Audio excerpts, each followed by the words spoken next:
আমরা ফিলিস্তিন যেতে পারলে তো আলহামদুলিল্লাহ, না যেতে পারলেও আমরা প্রতিবাদ জানাইয়া আল্লাহকে দেখাবো যে আমরা মুসলমানের পক্ষে, মাজলুমের পক্ষে, জালেমের বিরুদ্ধে। ইনশাআল্লাহ রাজি আছেন না? কবে? সবাই ওই শনিবার আগে আগে চলে যাবেন।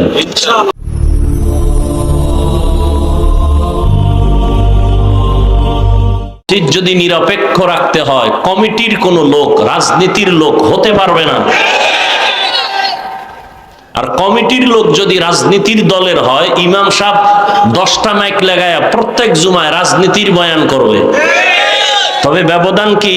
ওরা সব পচা রাজনীতি করে, ধান্দাবাজ আর চান্দাবাজ। ইমাম সাহেব রাজনীতি করবে ওমরের রাজনীতি, আবু বকরের রাজনীতি, সুলাইমান নবীর রাজনীতি, ইউসুফ নবীর রাজনীতি, রহমতের নবীর রাজনীতি। ইউসুফ নবী রাষ্ট্র চালাইছেন, সুলাইমান নবী রাষ্ট্র চালাইছেন, আবু বকর, ওমর, ওসমান, আলী রাষ্ট্র চালাইছেন, আমাদের নবীজি চালাইছেন। এগুলো কোরআন হাদিসে ঘটনা নাই? কেন বলেন ইসলামে রাজনীতি নাই? আল্লাহ হেদায়াত দান করুন। হ্যাঁ, ইসলামে চান্দাবাজি আর ধান্দাবাজি নেই। ইসলামে কি আছে জানেন? ইসলামে আছে মালিক যেই প্লেটে খানা খাবে, গোলাম সে একই প্লেটে খাবে।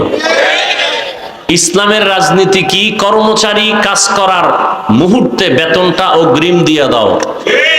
আর ধান্দাবাজার চান্দাবাজের রাজনীতি কি? কাম করবা গাধার মতো, বেতনের জন্য রাস্তায় আন্দোলন করবা, উল্টা পুলিশের ভিড়া। আল্লাহ হেদায়াত দান করুন। আপনাদের মনের উল্টা কিছু কথা হয়ে গেল না?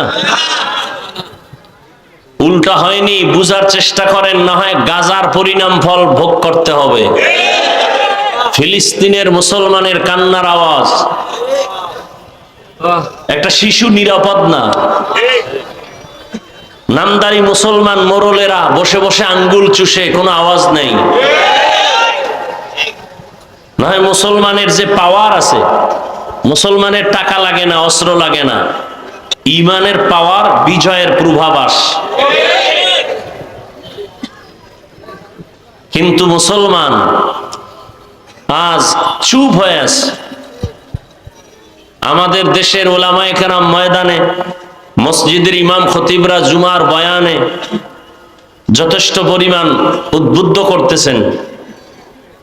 আগামী শনিবার ওলামায়ে কেরাম ডাকছেন সাহারাওয়ার্দী উদ্যানে, না শাহবাগ না, শুনলাম না সোহরাওয়ার্দীতে নিচে আবার।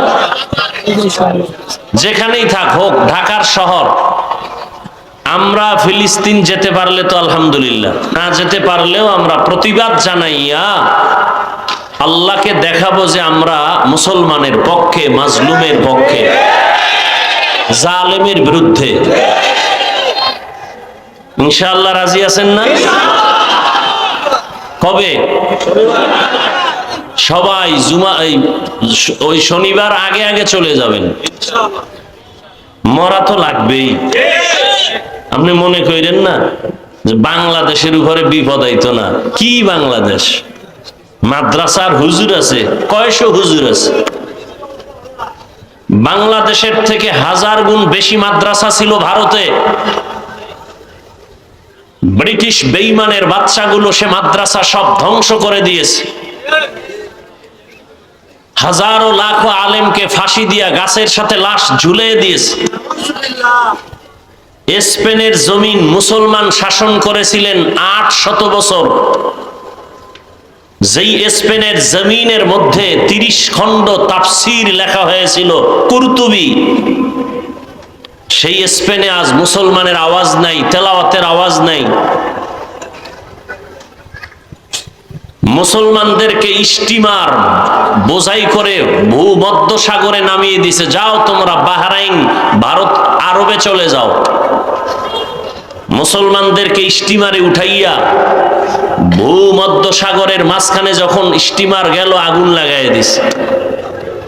স্পেনের সেই সময়ের ইতিহাস, স্টিমার পুড়ে মুসলমানের সেই পোড়া শরীরের অংশ ছাই হয়ে গেছে, কালো হয়ে গেছে পানি।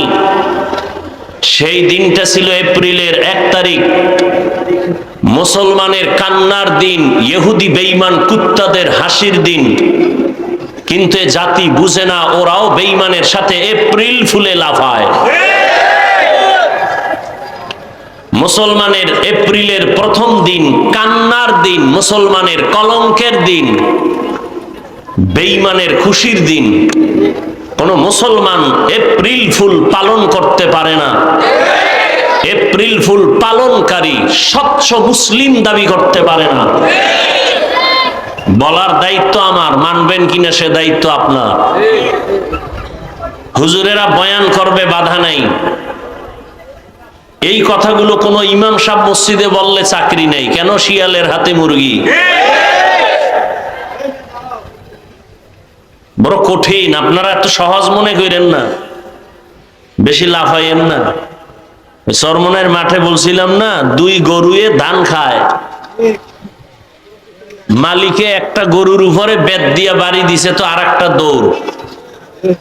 মালিক কয়, বেত দিয়া বাড়ি দিলাম এটারে, তুই দৌড়াও কেন? কয়, এর পরের সিরিয়াল আমার। এই চান্দা বাজার ধান্দা বাজেরা, লাফাইস না, গাট্টি রেডি রাখ। জুলুম করলে তোদেরকেও পালাতে হবে।